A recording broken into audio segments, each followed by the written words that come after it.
كلا إذا بلغت التراقي وقيل من راق وظن أنه الفراق والتفت الساق بالساق إلى ربك يومئذ المساق.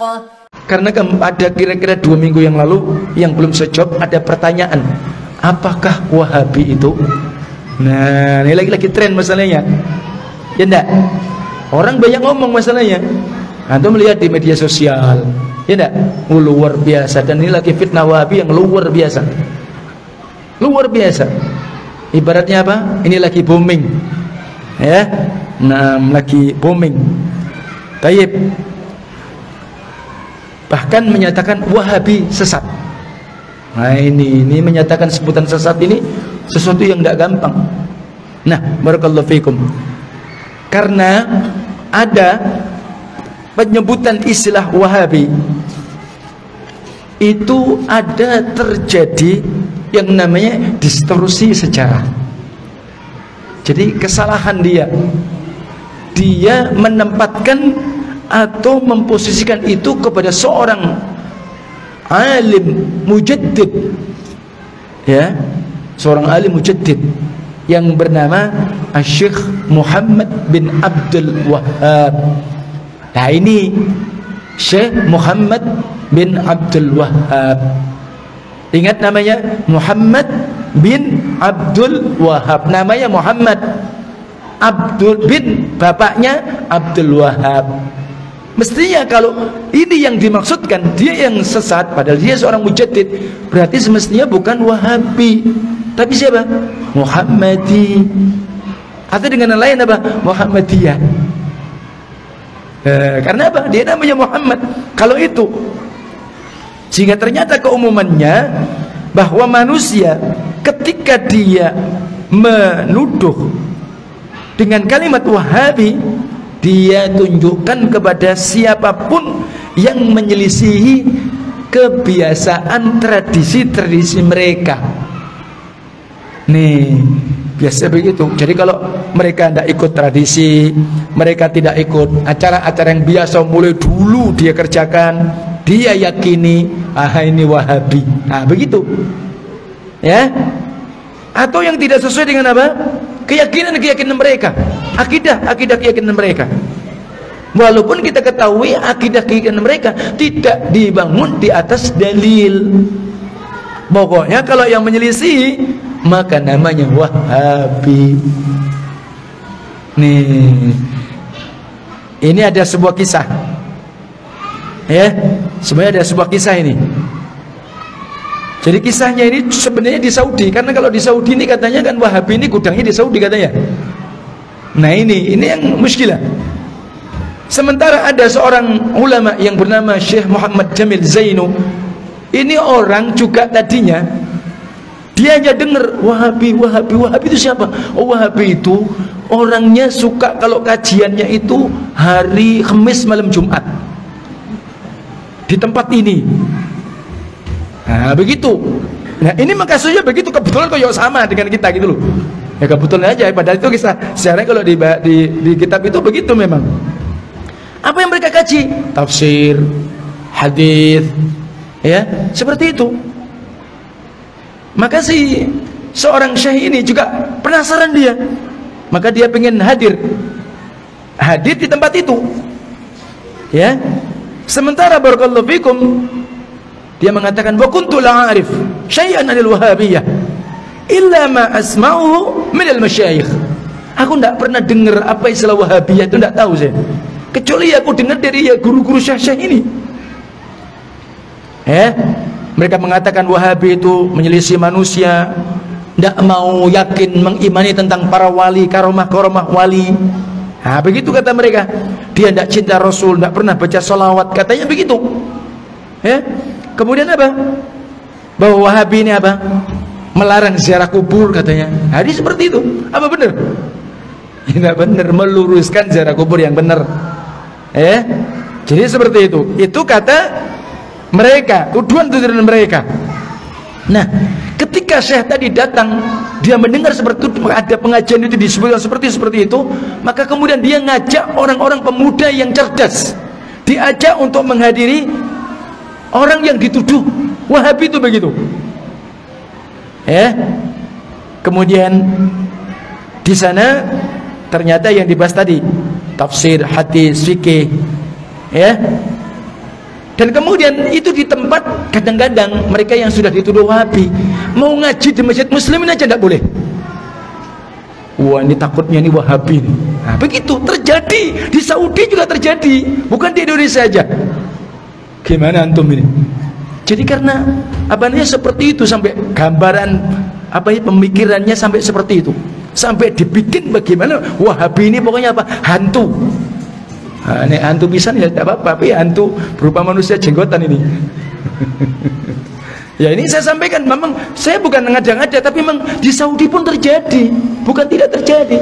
Ya kalau di Indonesia ya wajar dong, di Saudi sendiri yang kadang dituduh sebagai gudangnya Wahabi aja ternyata juga di sana ada. Taib. Kemudian kami masuk ke satu tempat yang besar, bukan masjid, padahal kalau namanya orang-orang mereka itu ahlu sunnah, mereka adalah ahlul kiblah yang ngaji bersama kaum muslimin. Kalau antum melihat bagaimana, ada ndak kira-kira orang yang antum anggap dia kalau masya Allah sholat 5 waktu berusaha di sop yang terdepan sebelah kanan, itu kan? Kadang orangnya sudah bingung. Nah tuh mulai itu. Nah kadang kita sudah curiga duluan. Ya enggak? Tuh di sebelah kanan itu pokoknya dia ashabul yamin, dia pokoknya penduduk golongan sebelah kanan, dia maunya di kanan, tak mau di kiri. Nah, begitu. Dan begitu ya, sudah ribut dah. Jadi seperti itu. Naam. Baik. Kami pun duduk akhirnya menunggu pelajaran dimulai. Wa ba'a faqra dakhala alaina syekhun kabir as-sin. Maka tidak lama masuk orang yang sudah tua umurnya. Ya. Kemudian Syekh tadi datang, fasallama alaina wasafahana jami'an mubtadi'an biyaminih. Jadi orang yang penasaran Wahabi, dia tidak tahu juga tadi duduk di tempat itu, tunggu, ternyata ada guru seorang syekh yang sudah umurnya tua.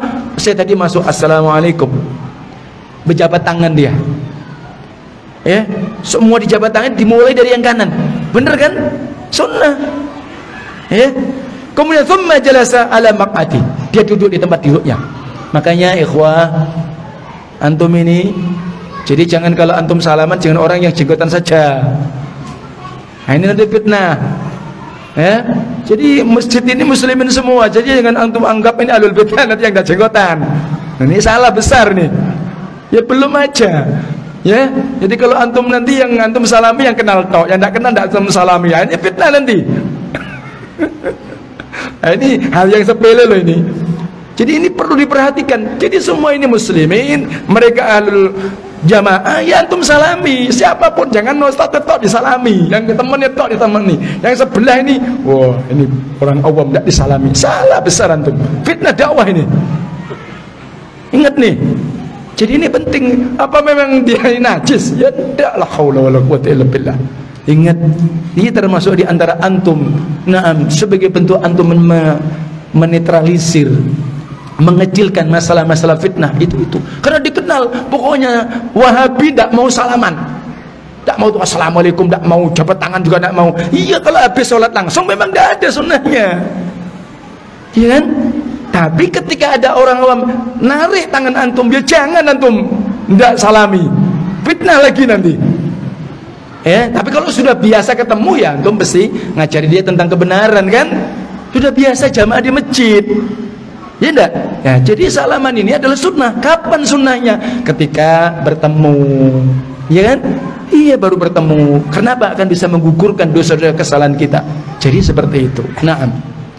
Tayyib, salami dia.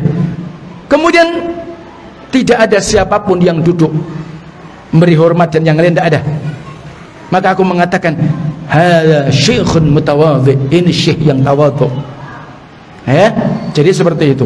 Dia tidak mau orang itu menghormati dia semua atau berdiri, tidak. Sudah. Kemudian dia mulai innal hamdalillah, seperti kita ini. Karena itu apa? Itu karena memang khutbatul hajah, Rasul ketika ngajar, Rasul ketika khutbah nikah pun mengucapkan alhamdulillah. Ya.